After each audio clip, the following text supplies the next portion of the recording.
Alô você, hoje é quarta-feira, é dia de entrevista aqui no podcast do Tony. Obrigado pela sua audiência, pela sua companhia. Você sabe que notícias e informações com credibilidade agora é sc.com.br e as nossas entrevistas aqui no podcast do Tony, que traz sempre pessoas, personalidades, lideranças de caçadores da região para falar de assuntos que são interessantes para a nossa comunidade. Hoje, você observa aí, nós temos a presença do Mauro Secato, liderança política, empresarial, que está voltando ao cenário político depois de 20 anos sem o exercício de mandatos. Mauro, prazer em te receber, gostaria que você fizesse suas considerações iniciais. Então, prazer é meu estar aqui no teu programa, Tony. Quero agradecer os ouvintes, as pessoas que estão acompanhando o seu programa e desejar a todos um bom dia.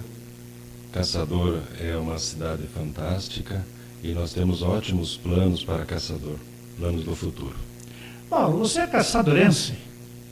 Nascido em Caçador? Sim, nasci em Caçador. 5 de dezembro de 1959. Faz um tempinho. Tempinho. Estudou em Caçador? Então, os meus estudos foram no Colégio Aurora. Depois eu fiz a faculdade, a antiga FEARP, né? Aqui em Caçador. Também estudei, fiz o técnico em administração no Colégio Marcos Ossi. Eu estudava na parte da manhã, fazia o científico no ginásio Aurora, e à noite eu fazia o Colégio Marcos Ossi. Bom, para você que é mais novo, ou novo até de Caçador, que é o meu caso, vamos traduzir. O Aurora é o atual Colégio Bom Jesus. Bom Jesus, exatamente. A FEARP é a atual Uniarp. Uniarp hoje. E o Colégio Marcos Olsen, ele foi extinto, fica ali atrás do Jonas. Isso. Onde hoje funciona uma escola municipal. Perfeito, isso mesmo. Esses aí são os decorreres dos 50 anos e tanto que mudou assim na nossa cidade. Mas, Mauro, a tua formação? Administração de empresa. Administração de empresas, atuou por longos anos em atividades empresariais da família? Sim, praticamente 50 anos eu trabalhei na gestão, na área de transporte, né? Tenho diversos cursos de pós-graduação na área logística, na área de administração, RH, então eu tenho uma experiência bastante grande em administração. Indo para a política, Mauro, você foi vereador por 2 mandatos, lá na Câmara Municipal, no hall da Câmara, tem os quadros dos ex-presidentes, tem uma foto sua lá, você foi presidente. Certo. Que ano que foram os seus mandatos? Então, eu sempre fui uma pessoa que gostei de estar envolvido, não só com o trabalho, né, dedicado na empresa da família, mas também se dedicar a algumas operações, algumas ações envolvidas à comunidade. Então eu despertei esse interesse em 92 pela política. Eu concorri ao cargo de vereador e fui agraciado, fui eleito. Então eu fiquei como vereador de 93 a 97. E depois eu fiquei 4 anos fora da Câmara, não por opção, não participei. E voltei ao cenário político no ano 2000. Então, de 2000 a 2004, fui vereador novamente no município de Caçador. Por qual partido você concorreu? PSDB. Sempre PSDB? Sempre PSDB. Sempre.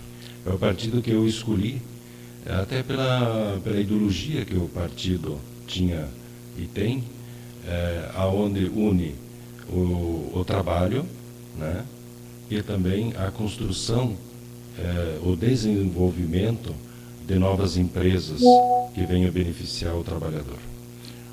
Quem eram os seus pares, os colegas vereadores da época, principalmente do segundo mandato? Poxa, é uma pergunta. Mas Eu trabalhei muito com o Euclides Sabedotti, trabalhei com o Carlos Evandro da Luz, trabalhei com Alurindo, trabalhei com Osmar Barcaro, enfim... Lilo, Alcidir, isso. Binotto. Marçal, o Binotto, perfeitamente. Então são todos esses colegas que também me ajudaram muito enquanto estive lá, né? Eu acho que foi um período muito bom, gratificante para mim, porque eu aprendi também com eles. Na sua época, o doutor Francisco também era vereador? Perfeitamente. No segundo mandato, eu tive a grata satisfação de ter meu colega do partido, o seu Francisco Givoski. Desde aquela época, o PSDB tinha uma base política, um apoio forte em Caçador. Porque isso nós estamos falando antes de Saulo Esperoto. Sim.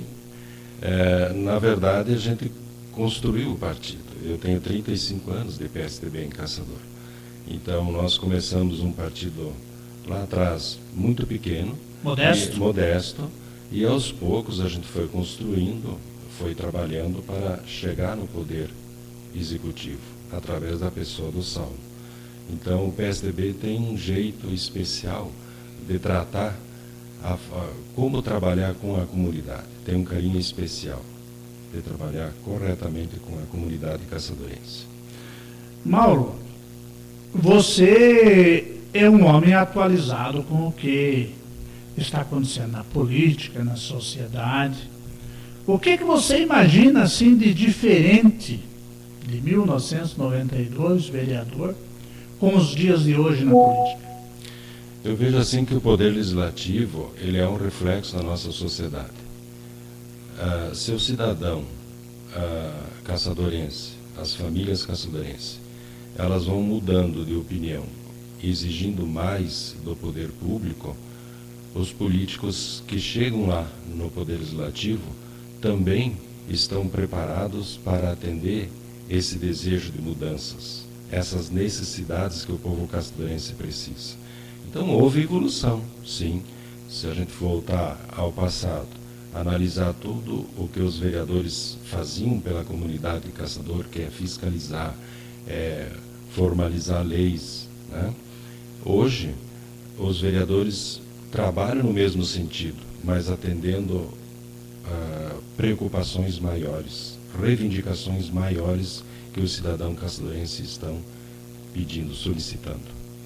E nesse contexto, como é que você avalia Caçador? Eu conheci Caçador em 1986 e resido em Caçador há cerca de 17 anos. Eu tenho uma noção do que a cidade evoluiu nesse tempo. Mas você tem uma visão muito maior porque você é caçadorense nato. Você tem lá de 59 até os dias de hoje. Caçador evoluiu, se tornou um polo regional. Qual é a avaliação que você faz do desenvolvimento de Caçador? A minha leitura é que Caçador sempre teve um destaque nacional. Até pela sua importância das suas indústrias, o setor madeireiro foi que sempre divulgou Caçador fora das suas fronteiras. Cada prefeito que passou, fez uma gestão, deu tudo de si, ajudou a construir Caçador, e Caçador é hoje o que é, uma potência, um dos municípios que mais exporta no estado de Santa Catarina. Ele é assim graças às administrações anteriores. Nós tivemos a felicidade de ter ótimos administradores na frente do nosso município que ajudaram a desenvolver o nosso município de Caçador. Ou seja, se Caçador hoje é o 5º município que mais exporta em Santa Catarina, essa é uma história que tem muitos anos. Sim, é o resultado de um trabalho não só da classe política, mas principalmente do empresário caçadorense, do trabalhador caçadorense, que não mede esforços para se dedicar diariamente para tornar a nossa cidade cada vez melhor. Caçador é uma cidade jovem, tem só 90 anos, tem problemas como qualquer outra cidade tem. nós temos que resolver várias situações que a comunidade anseia de melhorias, né? Então, nós precisamos ter um projeto que construa, leve Caçador para os próximos 50 anos, que venha colaborar para esse desenvolvimento. Bom, Caçador, se formos olhar como um todo, teve uma perda significativa na última eleição estadual, nacional, porque nós não temos mais um deputado estadual. Temos um federal, o que é um avanço, na minha visão, mas não temos um estadual. Essa falta de representatividade te preocupa como liderança empresarial e política? Preocupa. Aí faltou lideranças políticas de Caçador se unir e elevar ao Estado um nome que representasse Caçador. Ganhamos, sim, um deputado federal. Isso é ótimo para Caçador e região, para o Estado de Santa Catarina. Agora, Caçador, infelizmente, não tem essa pessoa hoje representando. Quem sabe, no próximo pleito, os caçadorenses, as pessoas que vivem em volta de Caçador, na nossa região, consigam então colocar uma pessoa que represente o nosso município, o nosso povo lá. Isso, a falta de uma representatividade maior no Estado, coloca Caçador, que tem uma posição invejável hoje na indústria, é um polo regional. Para Caçador, hoje convergem alguns serviços inéditos. Vamos pegar aqui o Hospital Maicê, que é a referência hoje em cardiologia, e busca outras referências, etc. A indústria vai muito bem. O Gilberto Seleme deverá ser eleito ano que vem o presidente da Fiesc, que é uma questão importante. Ótimo. Mas na área política, precisamos que a comunidade se una e se abrace para ter uma representatividade maior.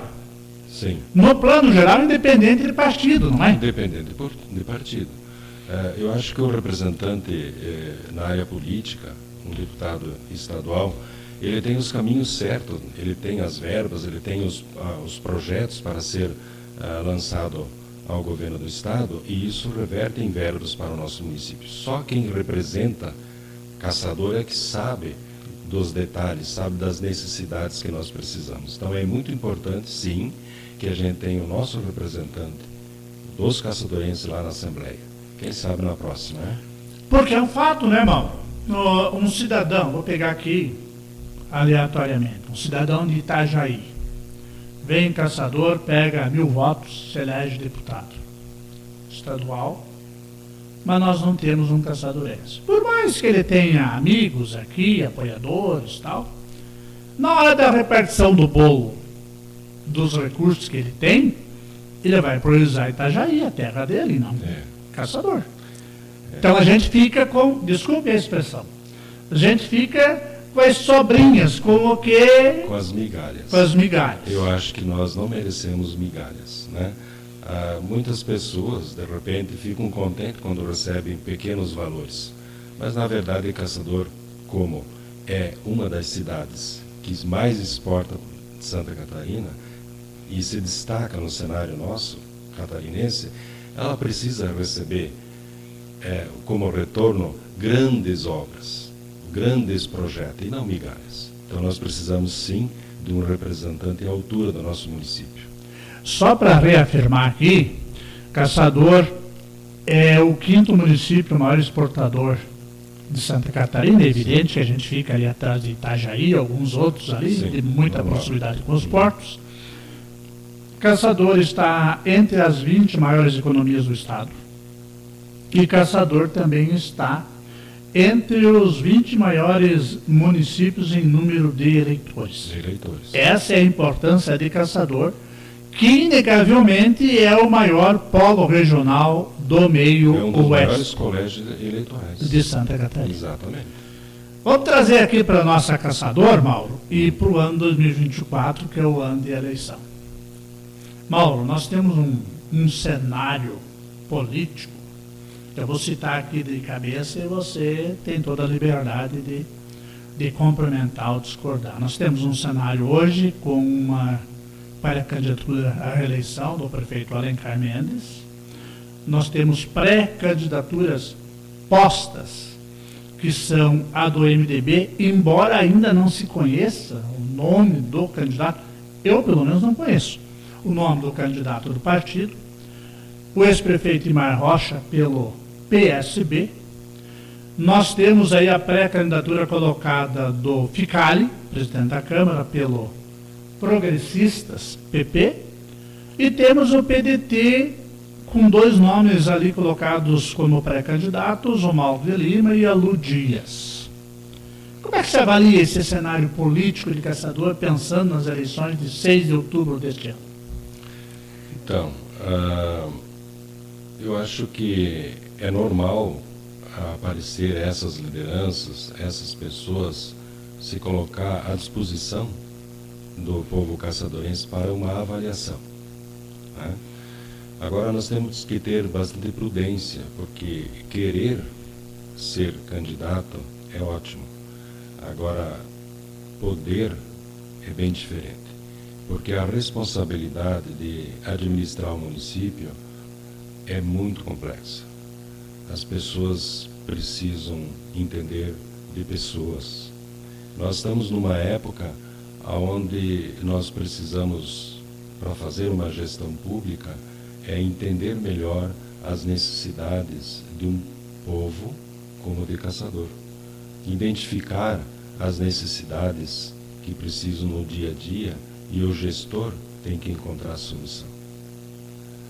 Então, eu, após 35 anos de convivência dentro do PSDB, eu coloquei o meu nome à disposição do partido para uma pré-candidatura à majoritária, no próximo pleito que vai acontecer em Caçador. É uma forma que eu estou entendendo de colocar toda aquela experiência que eu tenho, aquele desejo que eu tenho de fazer algo para Caçador, para os caçadorenses. Então eu estou me colocando à disposição do partido, sou pré-candidato à majoritária no próximo pleito de Caçador. Mauro, pré-candidato à majoritária. O presidente do partido, Arnaldo Bertotto, e outras lideranças já disseram aqui, Saulo disse aqui nesse podcast, manifestou seu apoio ao Alencar. O PSDB foi o primeiro partido que manifestou apoio à reeleição do prefeito Alencar. Você se coloca como um pré-candidato à majoritária. Você pode ser candidato a prefeito, como pode ser um candidato de composição com Alencar? Perfeitamente. O Saulo foi prefeito 4 vezes pelo PSDB, fez uma excelente administração. É o nosso jeito de administrar PSDB. Nos últimos 2 governos do Saulo, ele teve como vice o Alencar. O Alencar sabe como administrar Caçador, entendeu, é uma pessoa preparada para administrar Caçador. Mas eu, como PSDB, me coloco também à disposição do partido. Mas também estou disposto a compor com o Alencar. É uma excelente alternativa para o nosso município. Partindo ali para a avaliação dos pesos na eleição proporcional à eleição para a Câmara de Vereadores. Nós temos aí 4 ou 5 partidos bem posicionados para fazer uma bancada, digamos, interessante na Câmara Municipal. Você tem o PMDB, que vem de algumas eleições com 3 vereadores. Sim. Há um ponto de interrogação, pelo menos eu penso assim, sobre se tem força para fazer 3 novamente. O PSDB na mesma linha, né? Você tem o PL avançando, você tem o União Brasil com uma bancada, e você tem o PSB agora puxado pelo ex-prefeito Imar. Você avaliando os partidos que até agora têm manifestado apoio ao grupo político do Alencar, do Saulo, sim, esse grupo político, você avalia que esse grupo político poderá fazer a maioria dos vereadores na Câmara Municipal? Lembrando para o amigo, para a amiga que nos assiste, que a Câmara de Caçador possui 13 vereadores. Você avalia que essa coalizão poderia fazer a maioria? Eu acredito que sim. Nós temos 3 vagas disponíveis para o Legislativo. Deverá acontecer um número de 80, 90 candidatos no total para os caçadorenses escolherem, né? Eu acredito que nós vamos fazer a maioria na Câmara, sim. No mínimo 7 vereadores, de 7 a 8 vereadores, com certeza nós vamos conseguir fazer. O PSDB, a intenção é fazer 3 vereadores. Retomando o PSDB, nas eleições que o PSDB teve candidato, Legacy Saulo, existe aquele peso da legenda. Sim. Que poderá não existir nessa eleição. Sim. Você acha que mesmo assim o PSDB tem chapa, tem nominata para 3? Tem. O partido está bastante forte, está se reunindo praticamente cada 15 dias, preparando a equipe. Nós estamos com uma equipe muito bem organizada, bem estruturada, com planejamento para colocar no mínimo 3 vereadores no nosso legislativo. Voltando a conversa para o Saulo, muita gente fala assim, Mauro, olha, o maior cabo eleitoral, o maior eleitor de Caçador é o Saulo. E quando a gente fala isso, o outro lado fala, tem o Cobalcini. Aí o outro cita um nome, o outro assim. Na tua visão, qual é o peso de uma liderança? Onde ficaram esses dois, o Cobalcini e o Saulo? Qual é o peso de uma dessas lideranças para a transferência de voto? Baseado na tua experiência política. Bom, minha experiência diz o seguinte. O Saulo, ele entrou no PSDB, na época, eu sempre brinco com ele, que ele entrou no PSDB para ser candidato a vereador. De repente, se tornou candidato a deputado federal, foi muito bem votado na época, e se tornou prefeito. Ele aprendeu com a gente como fazer uma política bem transparente, uma política voltada às necessidades do caçadorense, e nós aprendemos com ele como fazer uma gestão diferente. Então, foi um casamento perfeito, o Saulo, na administração. E hoje o Saulo tem um peso fantástico. Ele tem um colégio eleitoral muito positivo. Então, o Saulo abre portas, sim, para qualquer candidato de qualquer sigla hoje. O Cobalcini, como deputado federal, também tem o seu peso, sua importância. Os trabalhos que o Cobalcini vem fazendo no nosso município, que sempre fez, né? Foi um deputado estadual excelente, ajudou muito no desenvolvimento da nossa cidade, também tem o seu peso, sua importância. Então, os dois políticos que têm uma expressão muito positiva para Caçador, eles têm que pensar, e têm que pensar com carinho, no futuro caçadorense. O que é melhor para Caçador? Nós temos que planejar Caçador para os próximos 50 anos. Quem é que tem a capacidade de gestão para desenvolver o nosso município, como os outros municípios na região vêm também passando pelo processo de mudança? Caçador também precisa ser desenvolvido ainda, porque é uma cidade jovem e vai precisar muito do apoio desses grandes políticos para o seu desenvolvimento. Mauro, você sendo pré-candidato à majoritária, nós já frisamos aqui que é um candidato de composição, pode ser, numa eventualidade, um cabeça de chapa. Cabeça de chapa pressupõe um plano mínimo de gestão, de governo.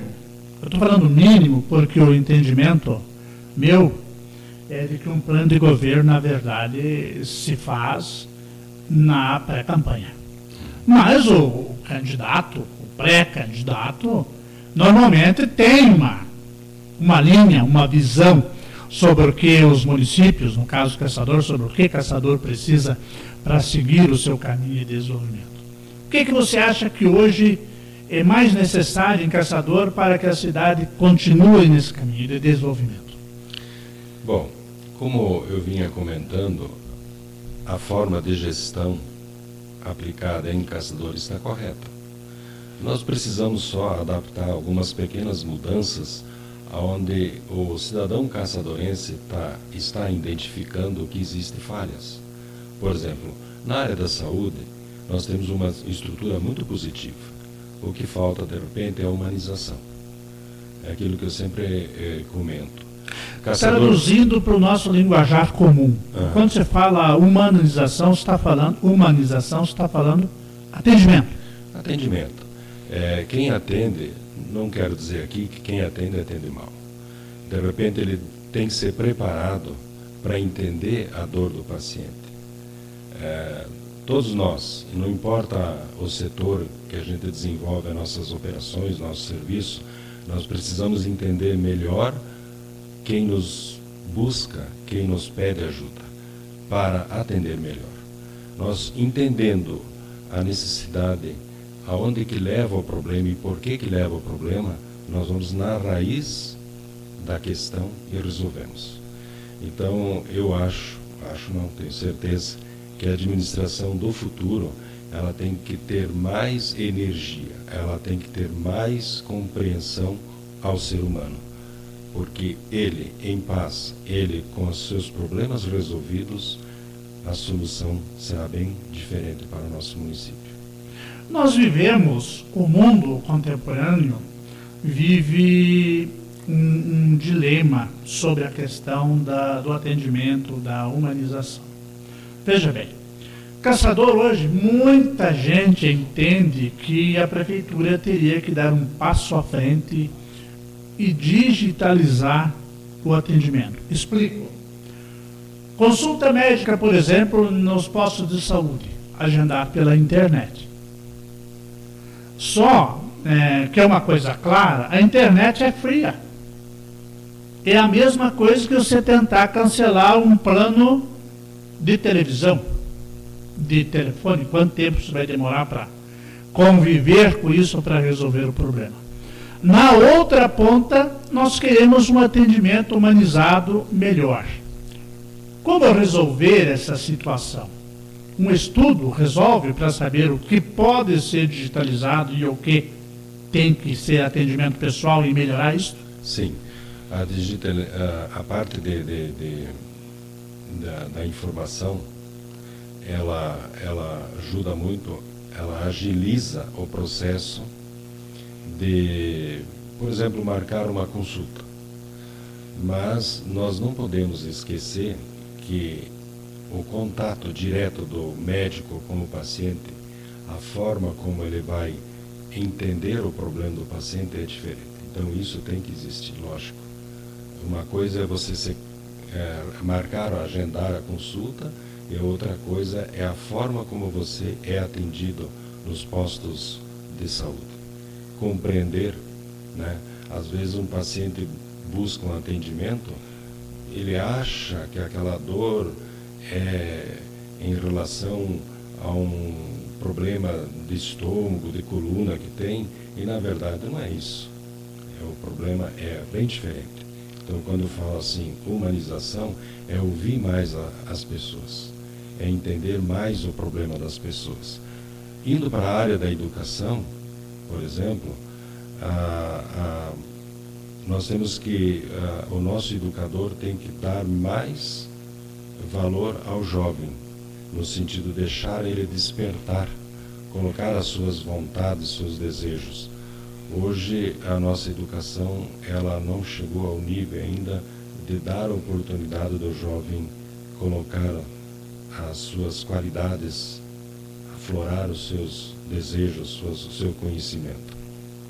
É a questão da vocação, né? Fazer Sim. com que essa vocação transpareça, aflore para que ele tenha uma escolha escolha melhor. Uma escolha melhor. É ali que define, né, o futuro do nosso trabalhador, é na juventude. O que eu quero ser? Você, conhecedor de números, finanças, economia, gestor, político, como é que você avalia, por exemplo, uma área que você atua há alguns meses, como é que se avalia a agricultura?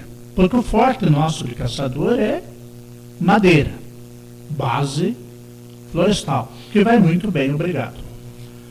E você encontra no interior de caçador pessoas falando, acho que a agricultura precisaria melhorar aqui e ali. Nós temos comunidades de agricultura e caçador muito fortes.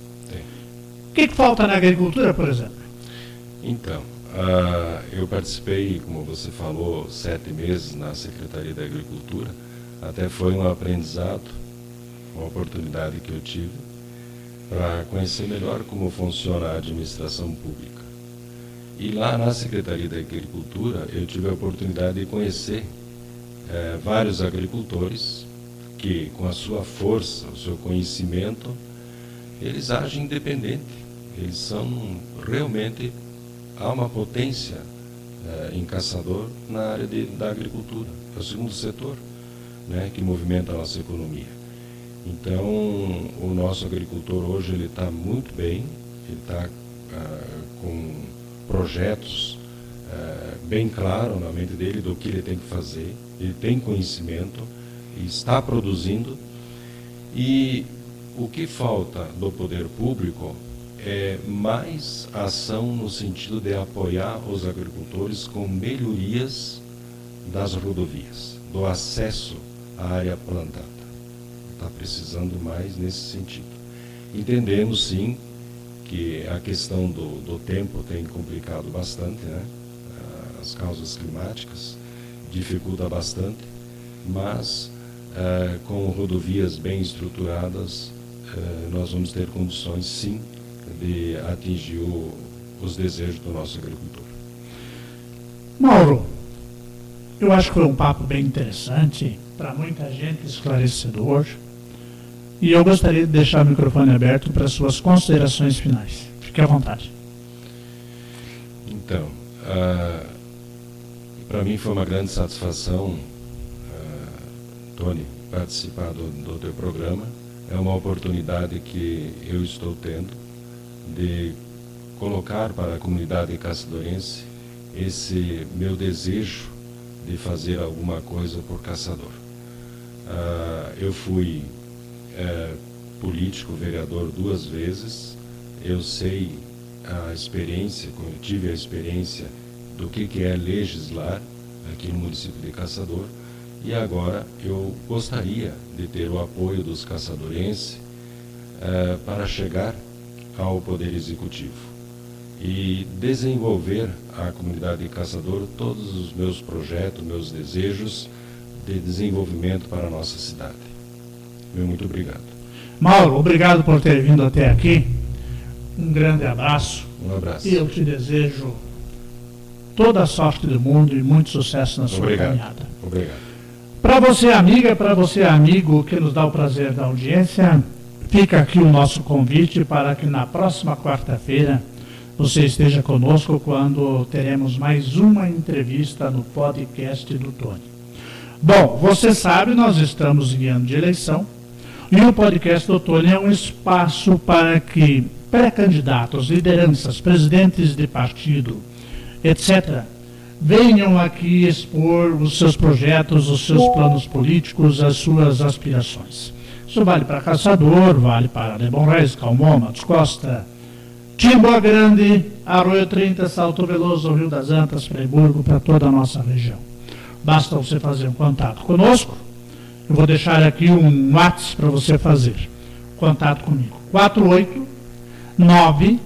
489-9602-2280. Ok?